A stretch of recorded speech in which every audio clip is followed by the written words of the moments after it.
Alors dans cette vidéo-là, on va voir c'est quoi le carré et c'est quoi la racine carrée. Donc le carré, vous savez déjà c'est quoi. Donc c'est lorsque l'on fait le produit de deux facteurs égaux.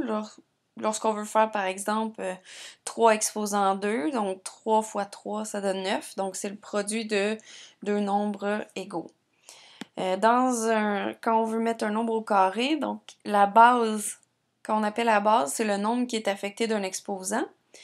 L'exposant, ben, c'est le nombre qui est écrit en petit, qui est en haut à droite de la base. Et la puissance, ben, c'est le résultat de notre exponentiation. Donc, quand on fait l'exposant, c'est la puissance, c'est le résultat que ça nous donne. Par exemple, lorsque vous savez 5 exposant 3 est égal à 125, le 5, ça se trouve à être la base, comme je disais tout à l'heure. Le 3, c'est notre exposant et le 125, c'est la puissance. Si on vous demande, par exemple, de trouver la puissance de l'exponentiation suivante, donc 4 exposant 2, c'est 4 fois 4 qui donne 16. Maintenant, lorsqu'on parle de la racine carrée, donc ça, ce concept-là, c'est nouveau pour vous peut-être. La racine carrée, dans le fond, c'est l'inverse du carré. Donc, c'est l'inverse de l'opération qui consiste à élever un nombre au carré. Le symbole de la racine carrée, c'est celui-là ici. Je pense que vous l'avez déjà vu sur votre calculatrice. Et dans le fond, le but de la racine carrée, c'est de trouver le nombre qui, multiplié par lui-même, donne le nombre comme tel, donc A. Si on dit, dans le fond, si on veut savoir c'est quoi le nombre qui multiplié par lui-même donne A, on peut dire on cherche la racine carrée de A. Et on note cette opération-là de cette façon-là. Donc, racine carrée de A, on l'écrit comme ça. Dans vos notes de cours, on veut trouver dans le fond la racine carrée de 25.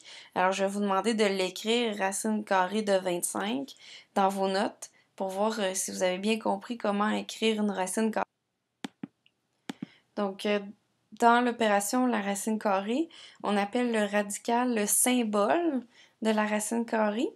On appelle le radicande le nombre qui est en dessous du symbole, donc en dessous du radical.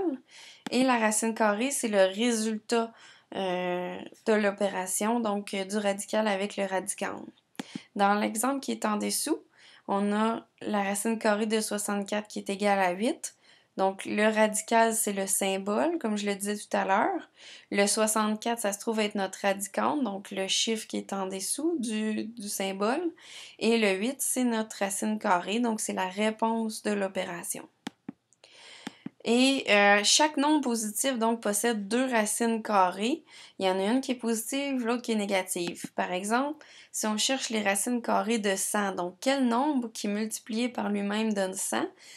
Et dans le fond, on a deux réponses possibles. La première, qui est la plus évidente, c'est 10. Donc, 10 fois 10, ça donne 100. Et la deuxième réponse, c'est moins 10. Parce que quand on met un nombre négatif au carré, comme moins 10 fois moins 10, un moins fois un moins, ça donne un plus. Donc, automatiquement, cette réponse-là donne 100 également. Alors, c'est pour ça que les racines carrées, dans le fond, on a toujours deux réponses possibles, soit une réponse positive ou une réponse qui est négative.